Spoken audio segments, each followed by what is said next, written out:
皆さん、こんにちは。日本上場企業研究家の上杉翔平です。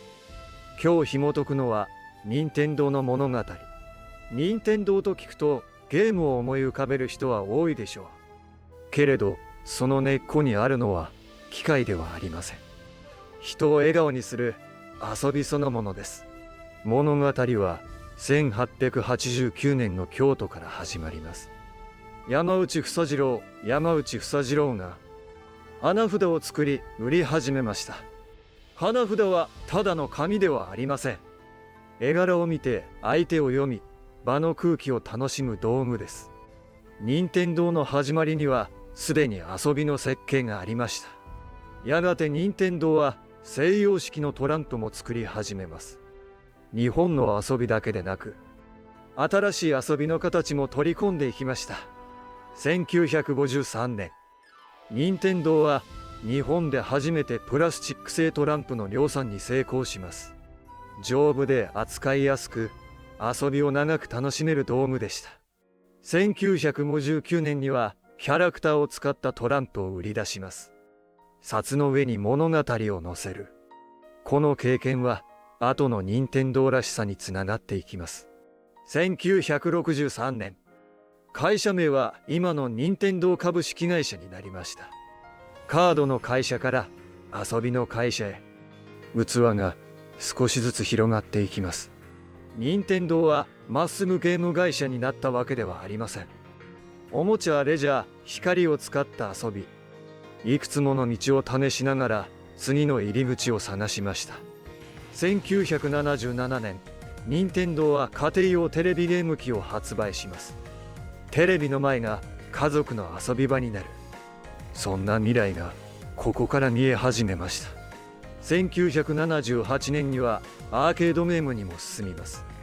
そして1981年、世界のゲームセンターで任天堂の名が強く響き始めました。1980年、ゲーム&ウォッチが生まれます。小さな画面を持ち歩き、隙間時間に遊ぶ。任天堂は遊ぶ場所を手の中へ移しました。1983年、ファミリーコンピュータが登場します。家庭のテレビが家族で遊ぶ小さな劇場へ変わりました。この遊びは日本だけにとどまりません。海外では別の名前で広がり、世界中の子供たちの部屋に任天堂の光が届いていきます。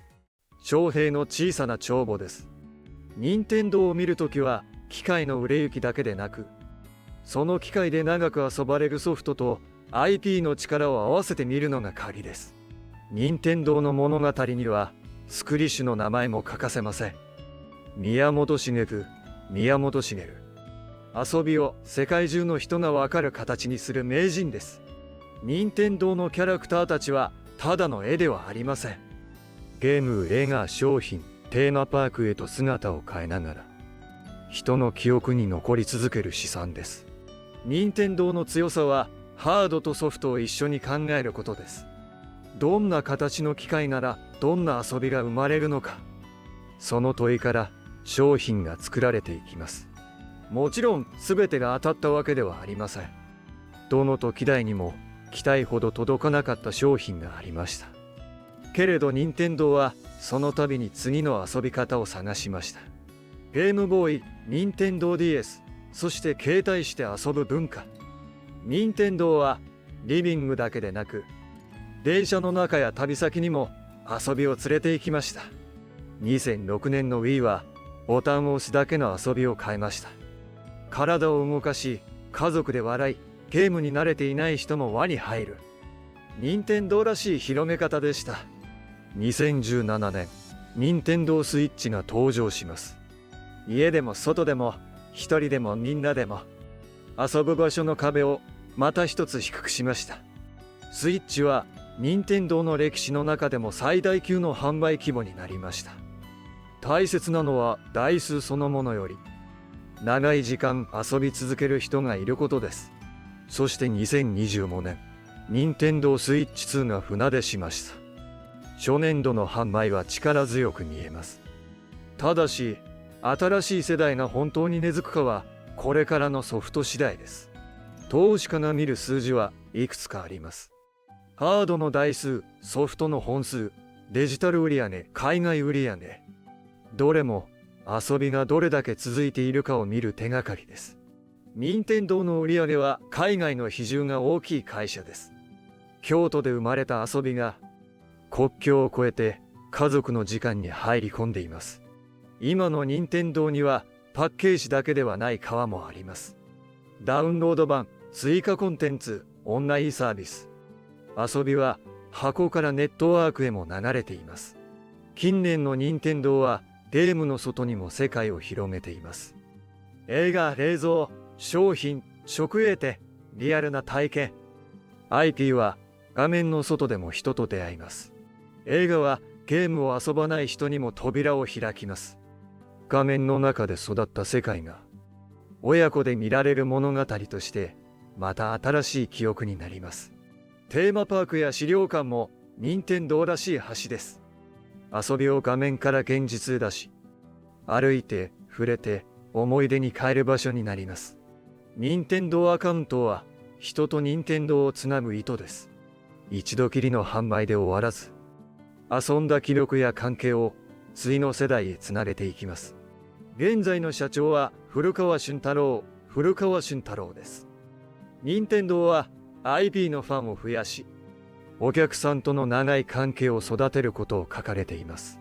任天堂が大切にするのは独自の娯楽です。高性能を競うだけではなく、人が思わず触ってみたくなる新しい驚きを探します。けれど未来の峠は平らではありません。エンターテインメントの世界では、昨日の人気が明日の人気を約束してくれるわけではないからです。ゲームは当たれば大きく広がります。でも外れれば静かに棚へ戻ります。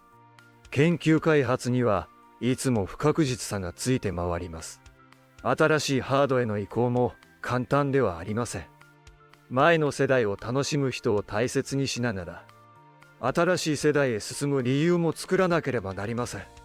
新しい機械が売れる時期は売り上げが大きく伸びる一方で、ハードの比率が高くなり、利益率が下がることもあります。売り上げだけでなく、中身を見る必要があります。海外に強い会社ほど為替の風も受けます。円、ドル、ユーロ。世界で売る力は世界の風を読む力でもあります。IP は宝箱ですが、開けすぎれば輝きが弱くなることもあります。任天堂にとって大切なのは、広げることと守ることのバランスです。それでも任天堂には長く残る強さがあります。自分たちで遊び方を考え、世界中の人が覚えている物語を何度も新しくできることです。今日のカニ一つ目。任天堂はハードメーカーだけではありません。遊び方を設計する会社として見ることです。二つ目のカニ。IP は短期の流行ではなく、世代をまたぐ関係として見ることです。子供の記憶が次の家族の記憶になるからです。三つ目のカニ。